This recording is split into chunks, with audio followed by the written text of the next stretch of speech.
आज हम एक नए टॉपिक को लेकर के हम आपके सामने आए हैं और इस टॉपिक का नाम है हाइट एंड डिस्टेंस। बहुत इंपॉर्टेंट चैप्टर है हमारे पास ये बोर्ड परीक्षा में इसमें से 6 नंबर का एक प्रश्न आता है जो कि बहुत महत्वपूर्ण होता है। 6 नंबर का प्रश्न बड़े होते हैं इसमें, लेकिन दिखने में बड़े होते हैं।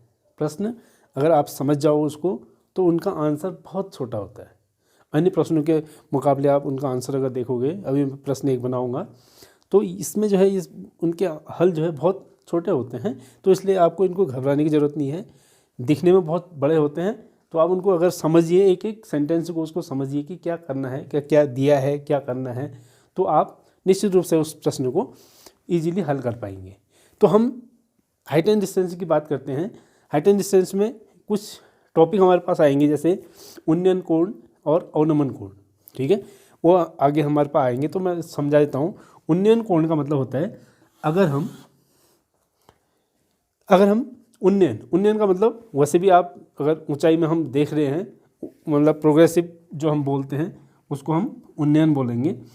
अर्थात अगर कोई यहाँ पर बैठा है या खड़ा है, यहाँ से ऊंचाई में देख रहा है, अपने लेवल से ऊपर को देख रहा है, तो अगर हम यहाँ पर से कोई यहाँ पर हमारे पास कोई मीनार है या कोई पेड़ है या कोई हमारे पास बिल्डिंग है, इसको हम देख रहे हैं, तो हमारा इस क्षैतिज के साथ जो हॉरिजॉन्टल लाइन हमारे आँखों के पैरेलल जो बनेगी, उस पैरेलल लाइन से और जो जहाँ को हम देख रहे हैं उस लाइन पर बना हुआ कोण कहलाता है ये उन्नयन कोण। यानी उसको हम ऊपर को हम देख रहे हैं, तो अपनी क्षैतिज रेखा से ऊपर को अगर हम देख रहे हैं तो वह क्या कहलाएगा? उन्नयन कोण। ये हमारे पास उन्नयन कोण हो जाएगा, तो ये कोण कहलाएगा उन्नयन कोण।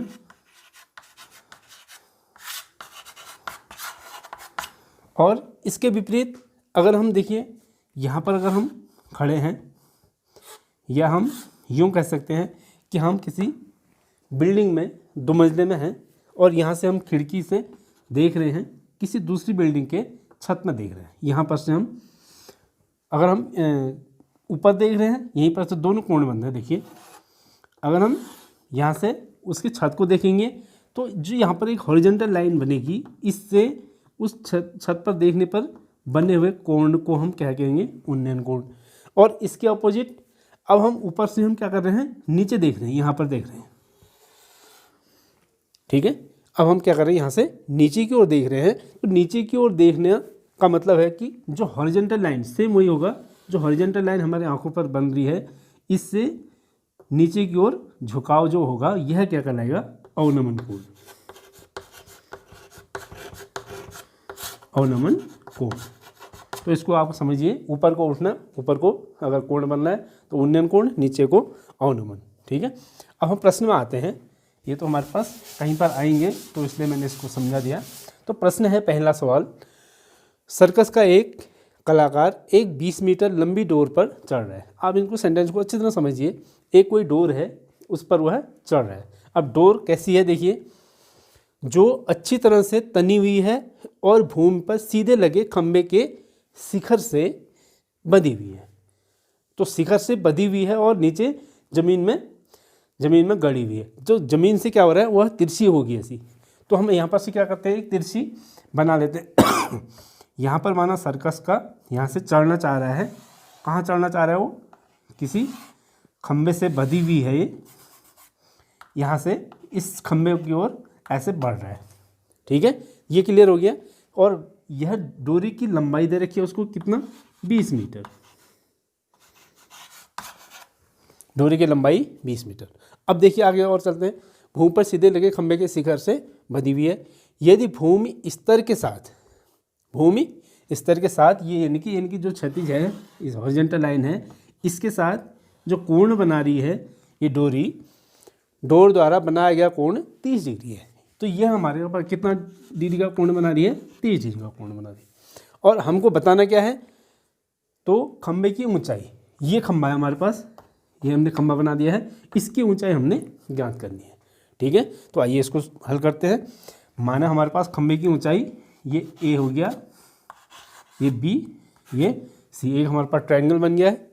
ठीक है, तो इस ट्रायंगल में देखिए ये क्या बन गया, एक समकोण त्रिभुज हो गया। समकोण त्रिभुज में हमने ज्ञात क्या करना है, अगर इस कोण, क्योंकि हमको दो कोण और एक भुजा पता है, ठीक है, एक एंगल और एक साइड अगर हमें पता है, तो इस ट्रिग्नोमेट्रिक जो हमारे पास अनुपात होते हैं, त्रिकोणमितीय अनुपात, इनसे हम अन्य दो भुजाएं ज्ञात कर सकते हैं।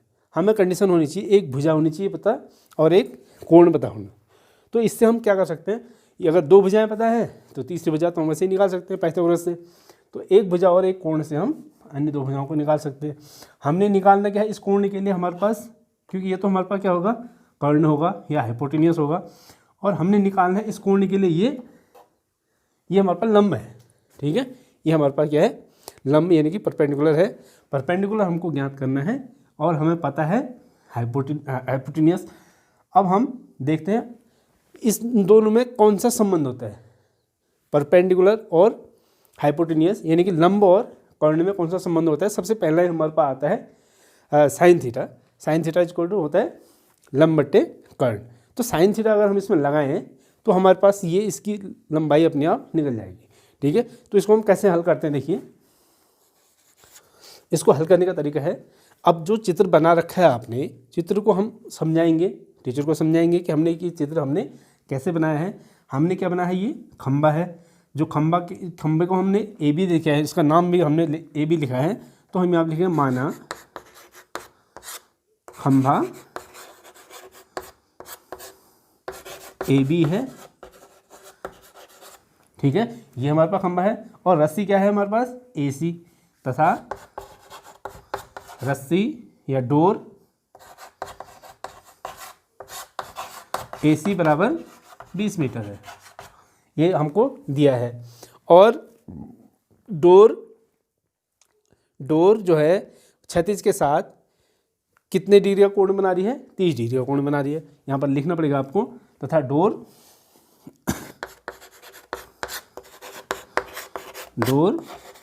क्षैतिज के साथ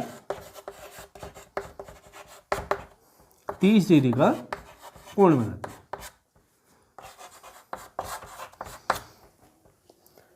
तो हमें ज्ञात करना है खंबे की ऊंचाई ज्ञात करनी। तो अब हम इस समकोण त्रिभुज में जाते हैं। ये हो गया हमारे पास त्रिभुज ABC में, त्रिभुज ABC की बात करते हैं। अब हमारे पास ये क्या है, लंब, ये क्या है, कर्ण है। AB हमारे पास लंब है और AC हमारे पास कर्ण है, और एक कोण पता है, इस कोण की बात कर रहे हैं हम। तो यहाँ पर हमें साइन 30 बराबर हो जाएगा, साइन 30 का मान, क्योंकि एंगल हमारा पता है यहाँ पर साइन 30 बराबर आएगा हमारे पास AB अपॉन AC। कैसे होगा, लंब बट्टे कर्ण, साइन थीटा बराबर होता है लंब बट्टे कर्ण। तो लंब हमारे पास AB और कर्ण हो गया AC। तो AB हमारे पास है, AB तो हमको ज्ञात करना है, AB बट्टे AC की वैल्यू है 20। अब हम क्या करते हैं, साइन 30 का मान निकालते हैं। साइन 30 का मान कितना होता है, 1/2 या 1/2, यहाँ ऐसे लिख सकते हैं, 1/2 बराबर AB अपॉन 20। इसको क्रॉस मल्टीप्लाई कीजिए, AB इंटू 2 ऐसे लिख सकते हैं, या 2AB is equal to 20 into 1 20। तो AB क्या हो जाएगा फिर, AB is equal to 20/2, it means 10। तो ये हमारे पास खंबे की ऊंचाई हमारे पास कितनी आएगी, 10 मीटर। देखो आपको इसको नापने की ज़रूरत भी नहीं है, अगर हमारे पास दो चीज़ पता है, एक कोण हो गया और एक भुजा हो गई, दो चीज़ पता हो गई, तो हम यहीं पर खड़े खड़े या वहीं पर बैठ करके भी हम इसकी वैल्यू निकाल सकते हैं। बहुत लंबी अगर कोई मीनार है या कोई बहुत ऊंचा खंबा है और हम उसकी ऊंचाई हमें ज्ञात करनी है, तो उसको नापने की ज़रूरत नहीं है, सीधे सीधे हम एक एंगल और एक भुजा, यानी कि हम अगर हॉरिजॉन्टल लाइन ये हमें पता हो जाए तो उस ऊंचाई उसकी हम जो खंबा की ऊंचाई ज्ञात करनी है उसको हम इजीली ज्ञात कर सकते हैं, ठीक है।